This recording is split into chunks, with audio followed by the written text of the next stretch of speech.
Hey, good morning, and welcome back to Travers Talks.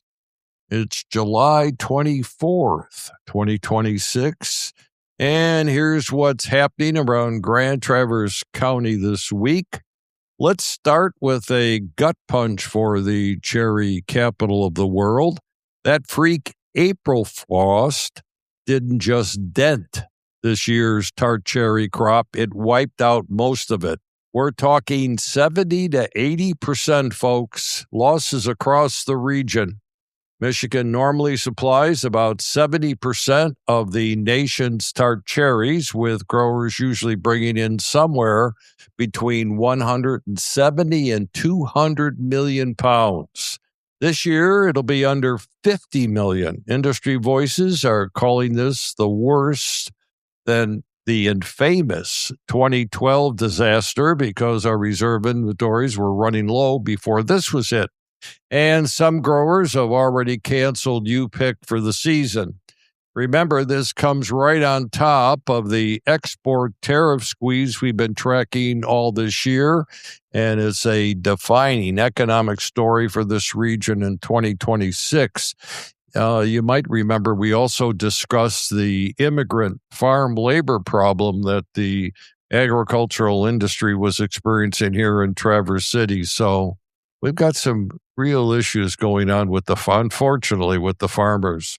Okay, sticking with tough numbers, Traverse City commissioners are staring down a $44 million gap between what the city currently spends on roads and what it would actually take to meet its pavement condition goals. On top of that, commissioners are also weighing changes to who's responsible for sidewalk snow removal. Nothing's been decided yet, but if you drive or shovel, and of course you'd have to do both here in Traverse City, this is the one to keep an eye on. And I remember Dan Watkins, this was last year when he was giving his report to the county commissioners.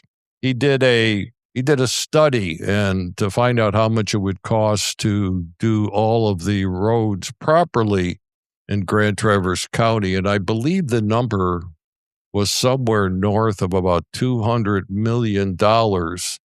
And he only spends, or the county only spends, about $18 million resurfacing and taking care of the roads. So roads are a problem here in northern Michigan. In the city government news, the on-again, off-again downtown tax increment financing plan is finally headed to voters.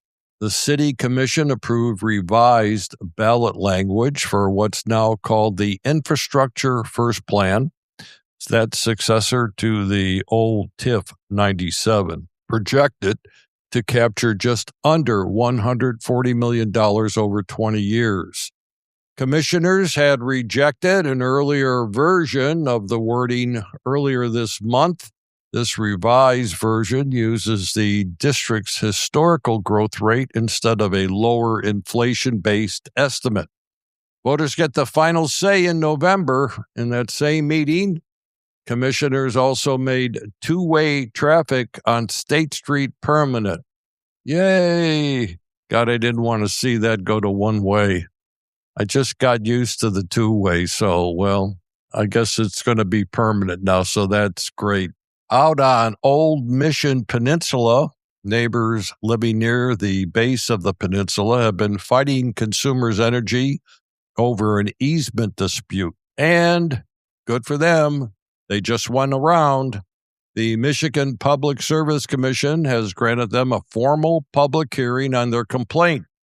And we're going to keep you posted as that one moves forward.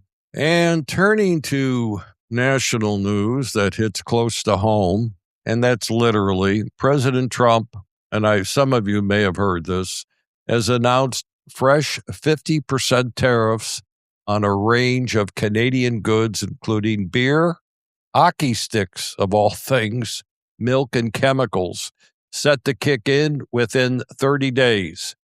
He says it's payback for what he calls unfair Canadian treatment of U.S. autos, alcohol, and dairy. I don't know what Trump has got against Canada. It's absolutely crazy. And even the Wall Street Journal's own editorial board tore into the move, writing that the president is, quote, whacking Canada harder for punching back after his earlier tariffs already backfired on U.S. businesses.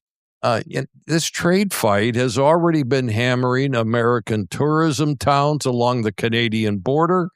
One Vermont senator says Canadian visits to his state are down 40%, and researchers estimate the broader pullback has cost U.S. border markets between 14 and 42,000 jobs. For Traverse City, where Canadian travelers make up one of our largest international visitor groups, this is a story that we're going to keep watching, and we'll follow up at the end of the summer season and see if we can get an estimate as to what this wacky tariff business has been costing us this year.